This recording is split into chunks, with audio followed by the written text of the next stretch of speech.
जानता हूं कि मैं कुछ तो हूं, जानता हूं कि मैं कुछ तो हूं, क्योंकि वो कोई भी चीज बेकार नहीं बनाता। प्यारे दोस्तों, मैं आपके साथ एक स्टोरी शेयर कर रहा हूं और आशा करता हूं कि आप इस स्टोरी को रिलेट कर पाओगे उस चीज से जो मैं आपको समझाना चाहता हूं। एक बार की बात है कि एक बहुत बड़ी आर्ट गैलरी ने एक कॉन्टेस्ट डिक्लेयर किया और उसने ये अनाउंस किया कि जो भी आर्टिस्ट पीस को डिफाइन करने वाली पेंटिंग बनाएगा उसे 10 मिलियन का इनाम मिलेगा। दोस्तों, ये बात पूरी दुनिया में आग की तरह फैल गई और पूरी दुनिया से हजारों आर्टिस्ट ने अपनी अपनी पेंटिंग भेजी उस कॉन्टेस्ट में पार्टिसिपेट करने के लिए। फाइनली उन पेंटिंग्स में से जजेस ने 10 पेंटिंग को शॉर्टलिस्ट किया और उन 10 की 10 पेंटिंग्स की एक एग्जीबिशन लगाई, एक प्रदर्शनी लगाई। साथ ही उन सभी आर्टिस्ट को भी इनवाइट किया जिन्होंने इस कॉन्टेस्ट में हिस्सा लिया था। मीडिया वाले भी आए हुए थे और साथ ही साथ हजारों लोगों की भीड़ जमा थी, क्योंकि प्राइज अमाउंट इतना बड़ा था कि सबका इंटरेस्ट था ये जानने में कि कौन जीतेगा, कौन सी वो पेंटिंग होगी जिसे ये प्राइज मिलेगा, कौन वो आर्टिस्ट होगा जिसने उस पेंटिंग को बनाया होगा। और फाइनली वो समय आ ही गया। वहां पर रखी सारी ही पेंटिंग्स देखने लायक थी और एक से बढ़कर एक थी। कुछ पेंटिंग्स पर तो लोगों की इतनी ज्यादा भीड़ थी देखने के लिए, जैसे कि उन्हें लगता हो कि इन्हीं पेंटिंग्स में से कोई एक सेलेक्ट होने वाली है। जैसे एक पेंटिंग थी जहां पर पहाड़ थे, नदी थी और सारे के सारे पहाड़ बर्फ की चादर से ढके हुए थे। पहाड़ों के पीछे से सूरज निकल रहा था जो पूरी तरह से पीस को डिफाइन कर रही थी। एक और पेंटिंग थी जिसमें पेंटर ने पीस को डिफाइन किया था फुल मून नाइट के थ्रू, जहां पर पीसफुल लेक थी जिसके पानी में फुल ठहराव था।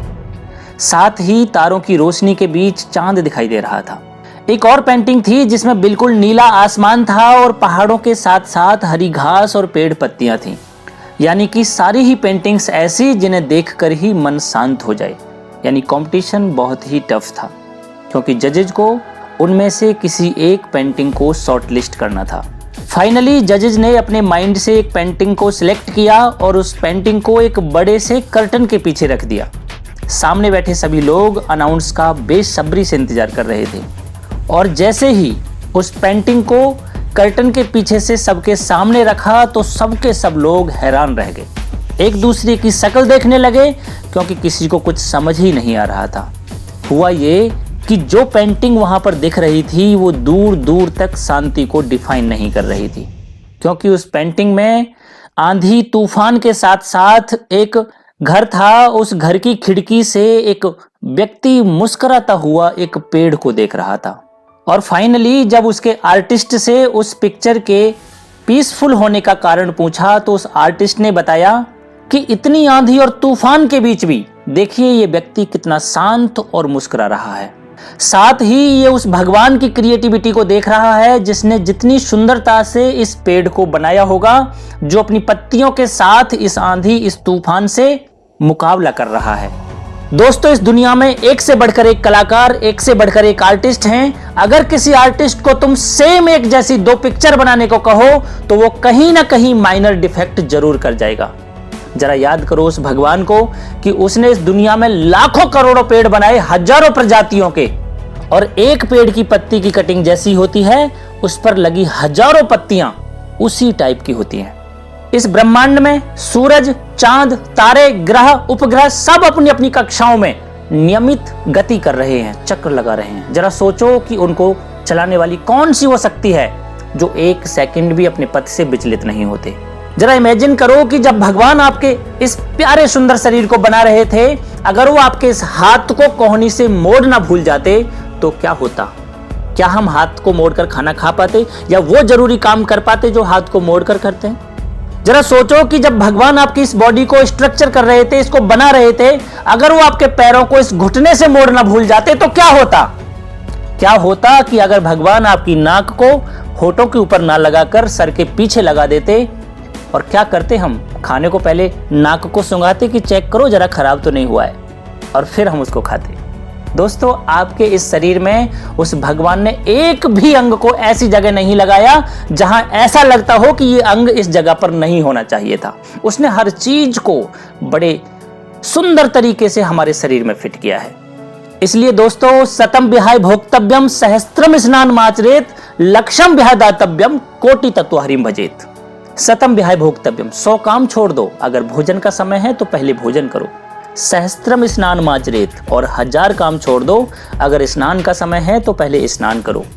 लक्षम विहाय दातव्यम 1,00,000 काम छोड़ दो। अगर दरवाजे पर कोई भिखारी आया है और सच में उसको दान की जरूरत है तो उसको कुछ दान दे दो। और कोटि तत्व हरिम भजेत करोड़ों काम छोड़ दो। अगर भगवान के ध्यान का समय है तो 2 मिनट उसका ध्यान करो। दोस्तों याद रखना कि अवश्यमेव भोक्तव्यम कृतम कर्म शुभाशुभम। इंसान जैसे कर्म करता है परमात्मा उसको यथावत फल देता है। इसलिए हर रोज शाम को 2 मिनट शांत होकर बैठिए और पूरे दिन को एनालिसिस करिए कि आपने क्या किया सारे दिन में।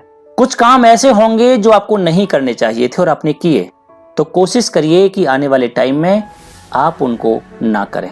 सम्मान करिए अपने से जुड़े हर उस इंसान का जो आपके सपनों को पूरा करने में सहयोग देता है। माता पिता का सुबह आशीर्वाद लीजिए। किसी भी परिस्थिति में उनका दिल ना दुखाएं। दोस्तों कहते हैं कि जिन रोगों पर कोई दवा काम नहीं करती उन पर दुआ काम करती है। इसलिए बड़ों का आशीर्वाद लीजिए, उनकी दुआ लीजिए और धन्यवाद करिए उस भगवान का जिसने आपको इतना प्यारा जीवन दिया है। कभी कभी हम कहते हैं कि कोई हमारे साथ नहीं है, लेकिन सच तो यह है कि हम भूल जाते हैं कि कोई हमारे साथ हो या ना हो, पर ये परमपिता परमात्मा हमेशा हमारे साथ होते हैं। ईश्वर कहते हैं कि उदास ना हो, मैं तेरे साथ हूं, सामने नहीं आस पास हूं। पलकों को बंद कर और दिल से याद कर, मैं कोई और नहीं तेरा ही विश्वास हूं। दोस्तों अगर आपकी समस्या एक जहाज जितनी बड़ी है तो यह मत भूलना कि उस परमपिता परमात्मा की जो कृपा है वो एक सागर जितनी विशाल है। यदि आप ये मानते हैं कि आपके अंदर भी ईश्वर का अंश है तो यकीन मानिए आप हर उस कार्य को कर सकते हैं जिसे आप सोच सकते हैं। दोस्तों ऑर्डर दीजिए। ये ब्रह्मांड एक रेस्टोरेंट की तरह है।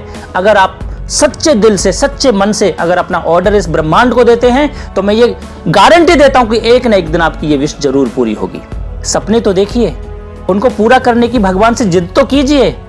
वो सपने पूरा होने के लिए जितना मेहनत मांगते हैं उतनी मेहनत तो करिए। देखिए फिर कैसे सफलता आपके कदम चूमती है। भगवान बोझ देते हैं लेकिन उसे उठाने के लिए कंधे भी देते हैं। जागो और शुक्रिया करो उस परमपिता परमात्मा का जिसने तुम्हें एक और सुबह दी है। इसलिए दोस्तों अंत में यही कहूंगा कि अपनी जिंदगी से कभी भी नाराज मत होना। क्या पता आप जैसी जिंदगी हजारों लाखों लोगों का सपना हो। जय हिंद, जय भारत।